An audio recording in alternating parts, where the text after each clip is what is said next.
السلام علیکم ورحمۃ اللہ وبرکاتہ۔ اعوذ باللہ من الشیطان الرجیم، بسم اللہ الرحمن الرحیم۔ یہاں اللہ تعالیٰ منافقین کی نشانیاں بتا رہے ہیں۔ پہلی نشانی تو یہ بتائی گئی تھی کہ منافق کافروں کے ساتھ دوستی کرتے ہیں اور کافروں کے ہاں عزت ڈھونڈتے ہیں۔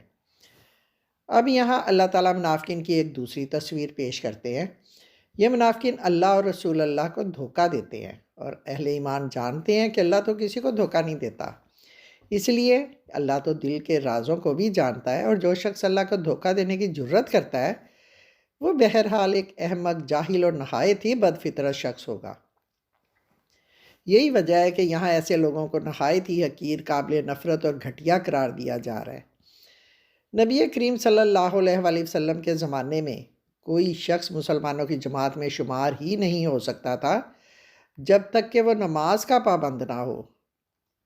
جس طرح کسی اسکول کالج میں اگر کوئی اسٹوڈنٹ بلا عذر غیر حاضر رہے تو اسکول یا کالج سے اس کا نام کاٹ دیا جاتا ہے کہ اسے اسٹڈی میں کوئی دلچسپی نہیں ہے۔ اسی طرح اس زمانے میں کسی شخص کا بعد جماعت نماز نہ پڑھنا جماعت سے غیر حاضر رہنے کو سمجھ لیا جاتا تھا کہ وہ شخص اسلام میں کوئی دلچسپی نہیں رکھتا اور وہ مسلمان نہیں ہے۔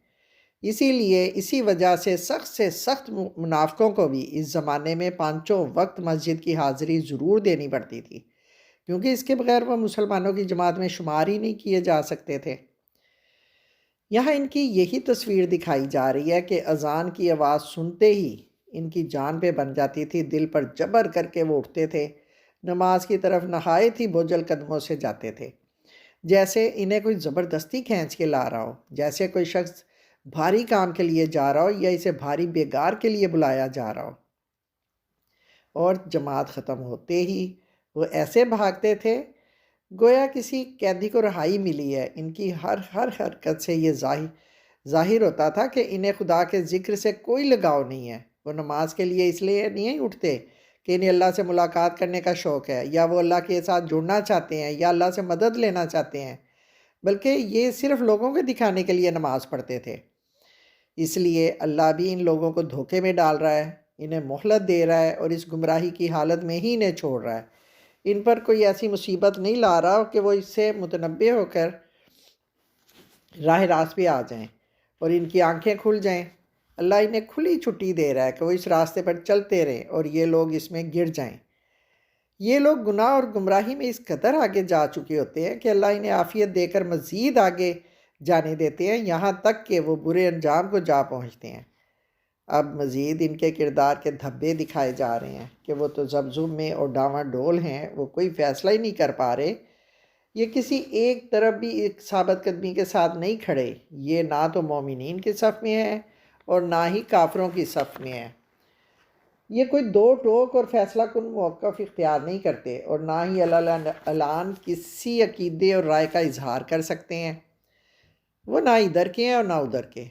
اس لیے اللہ تعالیٰ یہ قطعی فیصلہ کر چکے ہیں کہ وہ راہ ہدایت پانے کے لیے ان کی کوئی مدد نہیں کریں گے۔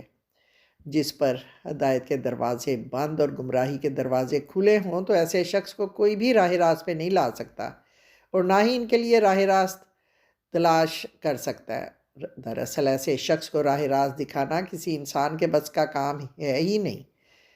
یہاں تک کہ اللہ تعالیٰ نے اہل ایمان کے دلوں میں منافقین کے خلاف یہ باور کرایا کہ وہ بہت کمزور لوگ ہیں۔ یہ مقصد اچھی طرح سمجھانے کے بعد اب کلام کا رخ اہل ایمان کی طرف ہوتا ہے، اور انہیں حکم دیا جاتا ہے کہ کہیں تم بھی اہل نفاق کی راہ پہ نہ چل نکلو۔ اور اہل نفاق کا طریقہ یہ تھا کہ وہ کفار کے ساتھ دوستی کرتے تھے، جبکہ وہ مسلمانوں کے ساتھ کوئی دوستی نہیں کرتے تھے۔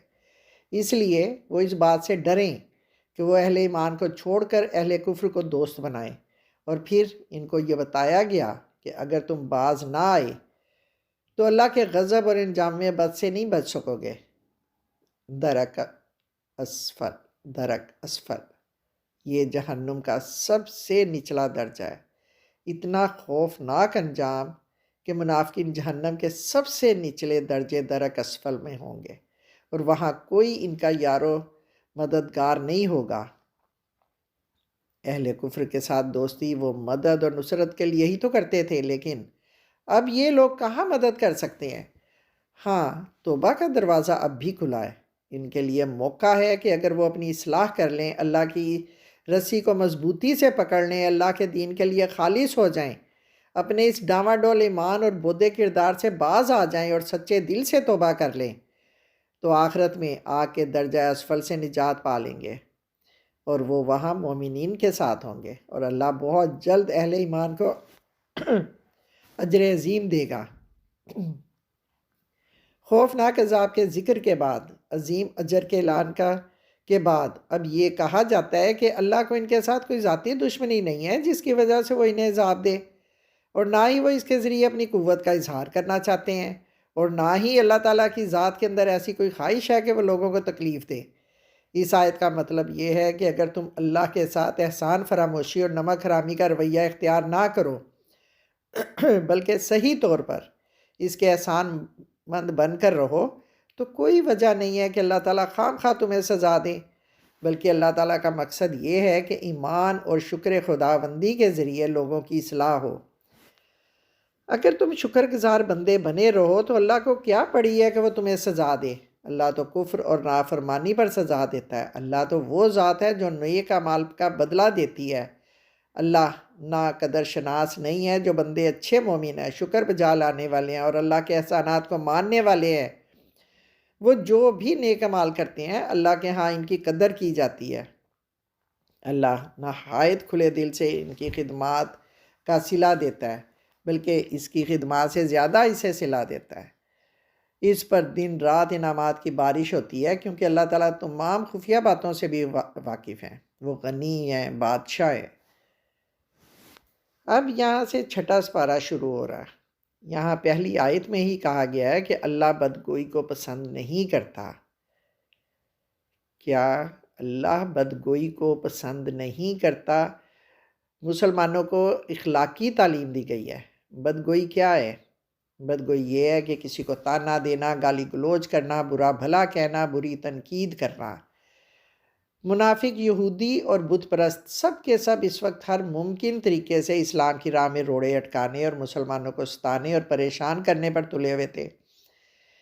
اس پر مسلمانوں کے اندر نفرت اور غصے کے جذبات کا پیدا ہونا ایک فطری امر تھا۔ اللہ تعالیٰ نے ان کے دلوں میں اس طرح کے جذبات اٹھتے دیکھ کر فرمایا کہ بدگوئی پر زبان کھولنا تمہارے خدا کے نزدیک کوئی پسندیدہ کام نہیں ہے۔ یہی وجہ ہے کہ اللہ تعالیٰ نے مسلمانوں کے لیے ایک دوسرے کی بدگوئی کو حرام قرار دیا ہے۔ صرف وہی بدگوئی کر سکتا ہے جس پر ظلم ہوا ہو۔ کہا جاتا ہے کہ اس میں شک نہیں ہے کہ تم مظلوم ہو اور مظلوم ظالم کے خلاف بدگوئی پر زبان کھولے تو اسے حق پہنچتا ہے، لیکن پھر بھی افضل یہی ہے کہ ہر حال میں بھلائی کیے جاؤ اور برائیوں سے درگزر کرو۔ اگر عفو و درگزر کی نیکی کھل کر کریں تو معاشرہ میں عفو و درگزر کی رسم چلے گی اور نیکی پھیلے گی۔ یہ عفو و درگزر اللہ کے اخلاق کو اپناتے ہوئے ہونا چاہیے کہ اللہ تعالیٰ قدرت رکھنے کے باوجود عفو سے کام لیتے ہیں۔ اگر انسان بدلہ لینے کی طاقت رکھنے کے باوجود معاف کرے تو یہ بہت اچھا فعل ہے۔ اللہ تعالیٰ انسان کو یہ گنجائش دیتا ہے کہ اگر کوئی کسی کے ساتھ بدگوئی کرے تو وہ اس کے ویسے ہی جواب دے، لیکن بہتر رویہ کیا ہے؟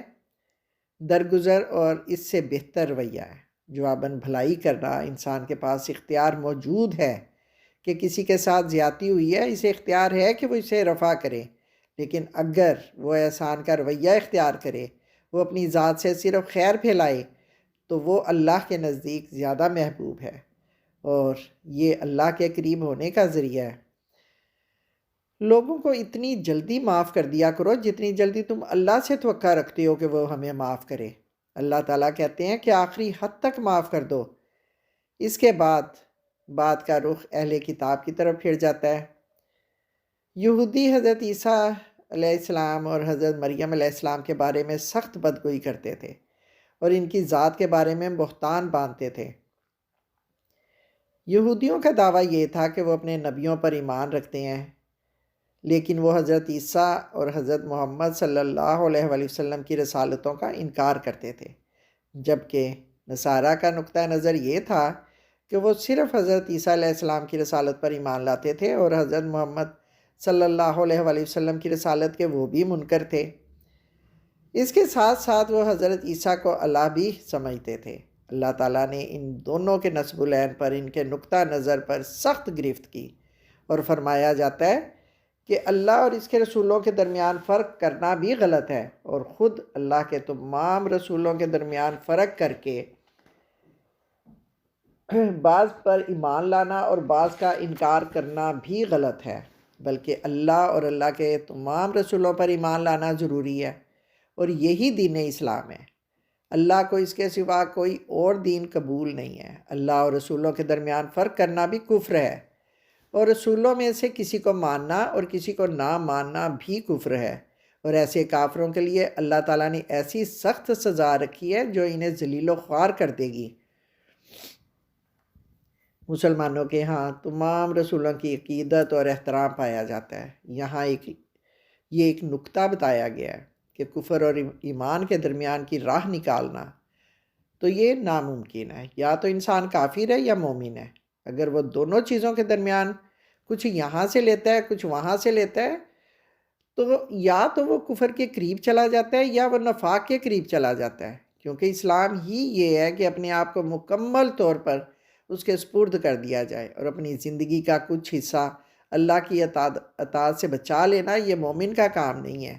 اور مسلمان جو اللہ اور رسولوں پر پکا ایمان لائیں گے، ان کا حساب لینے میں اللہ نرمی سے اور درگزر سے کام لے گا، اور وہ اللہ کی جانب سے اجر و ثواب کے مستحق ہیں، اور اس کی جانب سے رحمت اور مغفرت کے بھی مستحق ہیں۔